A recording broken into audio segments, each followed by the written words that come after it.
Hello, and welcome to Anime Paint Night. This month we are making keychain charms based off of Genshin Impact characters. So, once again, I am kind of bending the rules because Genshin Impact is not an anime, it's a game, but it's a pretty popular one and it has a lot of cool character designs.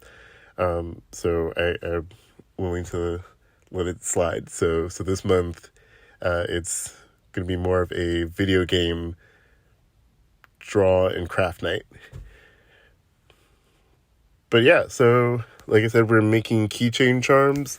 So this is kind of similar to a couple months ago we did the Sailor Moon keychains. This time we're adding a little bit of flair to it with some beads and whatnot. So similar to that one, we're taking the shrink plastic and we're going to draw. We're going to trace the characters onto the shrink plastic, and then once that is shrunk down, then we'll attach a keychain, and then a little bit of string, add some beads to it, and then attach the second keychain. Of course, if you don't want to add the beads, feel free to skip that second step. And also with the drawing part, if you would rather draw the characters yourself or draw different characters, feel free to do that as well. But for this exercise, I'm going to be tracing Klee and Chungyun. So hopefully I'm saying those names correctly, but those are the two characters I picked. So I'm starting off by taking my shrink plastic, putting it over the images of Klee and Chungyun that I'm going to trace, and then just using the color pencils to go over and trace everything. So with some of the shrink plastic, as I mentioned like in the past, sometimes some shrink plastic works better with markers, some works better with color pencils, some works well with both. For the most part, both of these, the shrink plastic that I included in the kit will work with color pencils. You may have received some shrink plastic that has a sort of rough grainier side and a more smoother shiny side, and that smoother shiny side, you're not going to draw on that side. You're going to draw on the sort of rough, grittier side. So that's with the Klee drawing that I'm doing. That's the side that I'm using, the more rougher side, and that sort of turned out well. And surprisingly, even the white color pencil showed up pretty well in the end result. So you see I'm taking that white color pencil.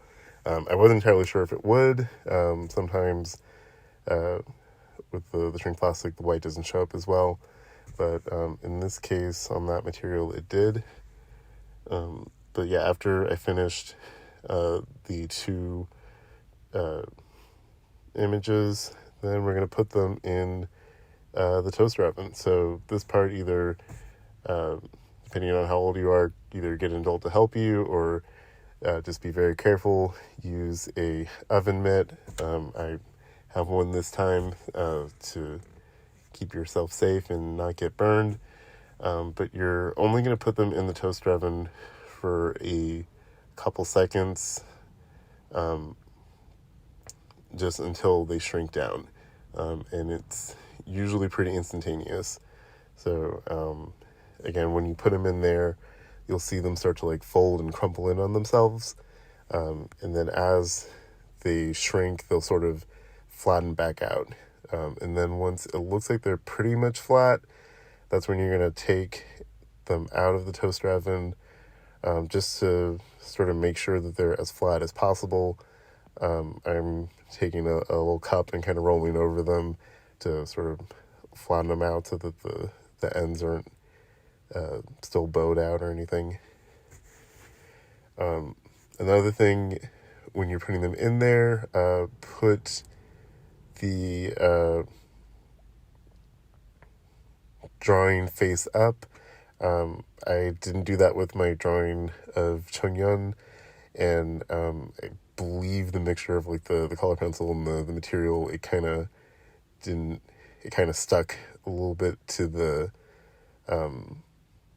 oven pan, so I wound up with a couple little bumps near his face, so he's had an unfortunate disfigurement, but for the most part, they came out pretty well. As you can see, like the shrink plastic, it came out a pretty decent size. If you want your keychains even smaller, you could cut the material that I gave you in half, and then you have even more keychains, and then they'll come out even smaller. But I kind of like the size that they came out. But yeah, once they're out of the toaster oven, they're flattened, and they cool a bit because they'll still be a little hot from the toaster oven. That is when you are going to insert one keychain into the little hole. And then after you've inserted the keychain ring, you're going to tie a bit of the string around the keychain ring and then start adding some beads. So I tried to color coordinate and get the beads that matched the characters. So like with Klee, I had yellow, orange, and red. And then with Chongyun, I had different shades of blue. Then after you put all the beads up there, you're going to tie the other end of the string around the second keychain ring, and then you're done. I took some scissors and kind of trimmed the little excess off of it so that there was a little bit extra string hanging off of it. But that's pretty much it for this month. So I hope you guys enjoy it and make some cool keychains. If you want to share your end results with me, feel free to either email them or you can post them to our social media page. I always like to see what everybody did, especially with this one since there was a lot of different character options to pick from with the designs this time. Also, tell me who's your favorite Genshin Impact character, because did I include him in the images, or was there another character that you really like that wasn't included? Because there's a lot of characters in Genshin Impact, so let me know about that either in the comments below or on our Facebook or YouTube page. But yeah, that is Anime Paint Night for this month. So as always, feel free to check out suburpubliclibrary.com and check out our calendar, see what sort of upcoming program we have coming up. We have a lot of cool stuff coming up this summer, both in person and virtual. Anime Paint Night will continue as well, so look forward to that. And I will talk to you guys next time. Bye.